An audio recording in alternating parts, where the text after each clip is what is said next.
Good morning, students. Hope you all are good. So, let's start today's class. So, today we will make a program which is write a program in C++ to enter three numbers and print it in three different lines. तो आपको इसमें करना क्या है, एक programme है जिसमें तीन नंबर लेने हैं और ये तीन नंबर कहाँ से एंटर होंगे, कीबोर्ड से, यानी यूज़र देगा और फिर उसी तीन नंबर को जो हमें यूज़र से मिला है उसे हमें प्रिंट करके दिखाना है अलग अलग लाइन में। तो चलिए ये प्रोग्राम करते हैं। तो ये है हमारा प्रोग्राम। अब ध्यान से आपने क्वेश्चन को समझ लिया होगा। तीन नंबर हमें लेने हैं, तो सबसे पहले हमें पता है हम हेडर फाइल्स यूज़ करेंगे। तो ये हो गया हमारा आईओस्ट्रीम कॉनियो, हमने सिंपल यूज़ कर लिया जो कि हमारे इनपुट आउटपुट ऑपरेशंस के लिए होंगे, और क्लियर स्क्रीन और गेट सी जो हमने यूज़ किया जिसके लिए हमने कॉनियो यूज़ किया। अब आते हैं एग्जीक्यूशन वाले पार्ट में जो हमें एग्जीक्यूट कराना है। तो हम आएंगे मेन फंक्शन में। मेन फंक्शन के अंदर हमने क्लियर स्क्रीन किया, कमांड दिया। अब क्योंकि हमारे क्वेश्चन में हमें तीन नंबर प्रिंट कराने हैं, तो तीन नंबर है यानी कि हमें तीन वेरिएबल्स चाहिए होंगे उस नंबर्स को रखने के लिए। तो और तीन नंबर से यानी इंटीजर टाइप, तो हमारा डेटा टाइप हो गया इंट, और फिर हमने तीन वेरिएबल्स लिए एक्स वाई जी। तो इन तीनों वेरिएबल्स में अब हम तीनों नंबर्स को स्टोर करेंगे, इसलिए हमने ये ले लिया। ये हमें प्रोग्राम में इस्तेमाल में आएगा। तो हमें अपने प्रोग्राम के अकॉर्डिंग पता चल गया कि हमें तीन नंबर चाहिए। अब ये हमें यूज़र से लेना है, तो ऑब्वियसली यूज़र खुद से तो नहीं डालेगा जब तक उसे मांगा ना जाए। तो उसके लिए हम उसके जस्ट नेक्स्ट लाइन में हमने सी आउट यूज़ किया। सी आउट हम तब यूज़ करेंगे जब हमें जो आउटपुट स्क्रीन में प्रिंट कराना है। तो हमारा पहला लाइन क्या प्रिंट होगा, सी आउट में जो लिखा है, तो क्या लिखा है, एंटर थ्री नंबर, और फिर मैंने स्लैश इन दिया यानी नेक्स्ट लाइन में मूव हो जाएगा। तो एंटर थ्री नंबर ये डबल कोटेशन के अंदर लिखना है ताकि ये हूबहू सेम प्रिंट हो जाए, और स्लैश इन तो कमांड है तो वो नेक्स्ट लाइन में मूव करा देगा। तो उसको यूज़ करने का तरीका आप देख रहे हैं, डबल कोटेशन के अंदर ही मैंने यूज़ किया। तो जहाँ वो स्लैश इन मिलेगा वहाँ से कर्सर नेक्स्ट लाइन में मूव कर जाएगा। तो जैसे ही हमने एंटर थ्री नंबर लिखा तो यूज़र इसको ही पढ़ेगा सबसे पहला लाइन, और उसके बाद ऑब्वियस है पढ़ने के बाद वो अपने कीबोर्ड में नंबर एंटर करेगा। तो नंबर जब वो एंटर करे तो वो स्टोर कहाँ हो, तो इसीलिए उसके तुरंत बाद हमने यूज़ किया है सी इन।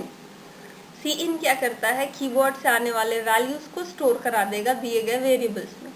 तो सी इन के बाद ऑपरेटर साइन जो हमने यूज़ किया उसके बाद जो भी वेरिएबल होगा उसमें वो वैल्यू स्टोर हो जाएगा। यानी पहला है सी इन के बाद क्या है, एक्स। तो पहला जो भी नंबर वो डालेगा वो एक्स में स्टोर होगा। फिर मैंने लिया है वाई, तो फिर उसके बाद जो नंबर डालेगा वो वाई में स्टोर होगा, फिर तीसरा जी में। तो ये मैंने एक लाइन में लिखा है, सी इन एक बार लिख करके तीनों को एक साथ। अगर आप चाहें तो इसे अलग अलग करके भी लिख सकते थे, सी इन एक्स सेमीकोलन एंटर, सी इन वाई सेमीकोलन एंटर, सी इन जी, तीन डिफरेंट लाइंस पे। और उसके अलावा ये एक तरीका भी है कि आप एक साथ लिखें। ओके, अब यहाँ तक हमारा क्या स्टेप हो गया, हमने यूज़र को मैसेज दिया एंटर थ्री नंबर, और फिर जब उसने वैल्यूज़ डाले तो वो सेव हो गए एक्स वाई जी में सी इन के यूज़ से। अब उसके बाद क्वेश्चन क्या था, write a program to enter three number. तो एंटर थ्री नंबर तक का कमांड हमने दे दिया। उसके बाद था and print it in three different lines. तो अब उसके लिए क्या करेंगे, प्रिंट जब भी बोला जाए तो हमें सी आउट की ज़रूरत पड़ेगी। तो see out first number, double quotation में मैंने ये मैसेज दिया, और उसके बाद हमने वेरिएबल यूज़ किया एक्स, क्योंकि हमारा जो वैल्यू एंटर हुआ था पहला नंबर वो एक्स में सेव हुआ था। तो एक्स लिखेंगे तो जो भी नंबर होगा वो प्रिंट हो जाएगा। फिर हमने था क्वेश्चन में कि डिफरेंट लाइंस में, तो इसलिए मैंने यूज़ किया है एंड एल।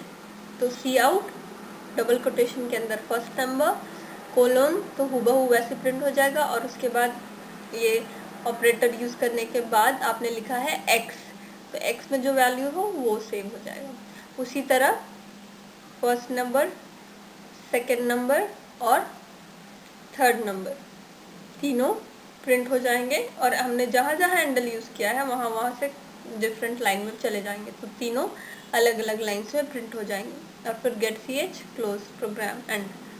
तो ये हम लोगों का इसके अकॉर्डिंग क्या आउटपुट होगा, आप विजुअलाइज कर लीजिए इसी में देख करके। तो क्या होगा, एंटर 3 नंबर होगा, फिर 3 नंबर एंटर करेंगे, फिर उसी को प्रिंट कर देंगे। ओके, तो देखते हैं अब इसका आउटपुट कैसा आ रहा है।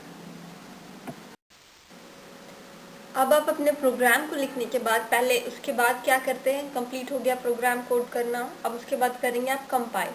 कंपाइल करने के लिए या तो कीबोर्ड से आप अपने Alt C का बटन प्रेस कर सकते हैं, या तो आप अपने टॉप प्रोग्राम के कॉर्नर में स्क्रीन में देख पा रहे होंगे file, edit, search, run, compile लिखा है। तो कंपाइल में जाके वापस से कंपाइल ऑप्शन आता है, उसमें क्लिक करेंगे तो कंपाइल हो जाएगा। अब अपने प्रोग्राम को कंपाइल करने के बाद वो दिखाएगा कि उसमें कुछ गलत है या नहीं। तो यहाँ पे क्योंकि सारे चीज़ सही है तो ये मैसेज आ रहा है, एक आप देख रहे होंगे पॉपअप विंडो आया है, वो है सक्सेस। तो ये मैसेज आने के बाद तभी आप अपने प्रोग्राम को रन कर पाएंगे। और यहाँ पे अगर कुछ आप अपने मिस्टेक करते तो उसमें एरर शो करता। तो हम अपने प्रोग्राम को पहले कंपाइल कर लेंगे, फिर अब जाते हैं रन करने के लिए। अब अपने प्रोग्राम को कंपाइल करने के बाद जब आप अपने रन ऑप्शन में जाकर रन क्लिक करेंगे तो आपको सबसे पहला लाइन जो आप यहाँ पे देख रहे होंगे, मैंने बहुत सारे आउटपुट स्क्रीन में शो किए हैं। तो जो पहला टॉप में आपको ब्लैक सेक्शन दिख रहा है उसमें पहले में क्या लिखा है, एंटर 3 नंबर। तो जैसे ही आप रन करेंगे अपने प्रोग्राम को तो आपको ये लाइन नज़र आएगा। अब यूज़र बस ये मैसेज पढ़ेगा, एंटर 3 नंबर, जो पहले वाले सेक्शन में लिखा है। और आप अपने प्रोग्राम में भी देख पा रहे होंगे यहाँ पे जो मैंने यहाँ ब्लू स्क्रीन आपका साइड में जो राइट में है, इसमें आप देख रहे होंगे अभी तक कहाँ तक एग्जीक्यूट हुआ। मेन फंक्शन में क्लियर स्क्रीन था तो इसलिए एंटर 3 नंबर के अलावा आपको कुछ नहीं नज़र आ रहा वहाँ, क्योंकि वो सारा पहले का क्लियर कर लिया है। अब ये तो वेरिएबल्स हमने क्रिएट किया था। और फिर ये सी आउट में जो पहला लाइन है एंटर 3 नंबर, आप देख रहे होंगे ये एंटर 3 नंबर जो सी आउट में लिखा था वही प्रिंट हुआ है अभी तक। इसके बाद वाला प्रिंट नहीं हुआ है। क्यों? क्योंकि इसके बाद यूज़र को डालना है नंबर, सी इन हमने यूज़ किया है। तो आप फिर सेकंड वाले में आइए, सेकंड वाले आउटपुट स्क्रीन में तो लिखा है एंटर 3 नंबर 4। तो मैंने जो पहला नंबर एंटर किया है वो है 4, तो वो कहाँ स्टोर हो जाएगा, सी इन के बाद सबसे पहले मैंने लिखा है एक्स, तो वो एक्स में स्टोर हो जाएगा। फिर उसके बाद आप थर्ड वाले आउटपुट स्क्रीन में देखिए तो लिखा है एंटर 3 नंबर 4। 4 के बाद मैंने एंटर किया, एंटर बटन प्रेस किया और फिर मैंने लिखा है 7, तो 7 किस में चल जाएगा, वाई में चला जाएगा। और फिर उसी तरह अब आप फोर्थ वाले स्क्रीनशॉट में आइए तो उसमें लिखा है एंटर 3 नंबर 4, मैंने पहले एंटर किया था, फिर एंटर प्रेस किया, फिर 7 एंटर प्रेस किया, फिर 9, तो 9 कहाँ चला जाएगा, जी में। तो इस तरह 4, 7, 9 तीनों वेरिएबल्स में स्टोर हो गया, एक्स, वाई और जी में, क्योंकि हमने सी इन लिखा था ताकि हम रिसीव कर पाए। सी इन कीबोर्ड से वैल्यूज रिसीव करने में हेल्प करता है। ओके, अब यहाँ तक हमारा हो गया कि एंटर 3 नंबर्स, तो हमने 3 नंबर्स एंटर कर लिए। अब नेक्स्ट जो हमारा था print numbers in 3 different line, तो उसके लिए हमने लिखा था first number x, second number y, third number z. ठीक है, तो उसी तरह अब क्या करेंगे, यहाँ पे आप लास्ट वाले फाइनल वाला आउटपुट क्या है हमारा कि हमने 3 नंबर एंटर कर लिया और तीनों नंबर्स अब हमारे 3 डिफरेंट लाइंस में प्रिंट हो गए। आप देख पा रहे होंगे जो डबल कोटेशन में है वो हूबहू प्रिंट हुआ है। ठीक है, मैंने लिखा था फर्स्ट नंबर कोलोन, तो वो फर्स्ट नंबर कोलोन स्पेस लिया था तो स्पेस भी लिया हुआ है यहाँ पे। ठीक है, कोटेशन डबल कोटेशन के अंदर।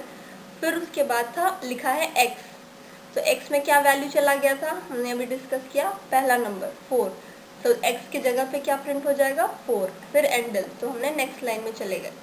फिर उसके बाद सेकंड नंबर कोलोन 7, फिर एंडल यूज हुआ है इसलिए नेक्स्ट लाइन में थर्ड नंबर और कोलोन, फिर 9 क्योंकि जी में 9 स्टोर था। ओके, फिर एंडल, अब अगर आप यहाँ एंडल नहीं यूज़ करते तो ये सारे एक लाइन में ही प्रिंट होते हैं। बहुत बार आपको ये भी बोला जाता है कि प्रिंट इन सेम लाइन, तो आप एंडल नहीं यूज़ करेंगे। और अगर कहा जाए कि प्रिंट इन डिफरेंट लाइन्स तो एंडल यूज़ कर सकते हैं।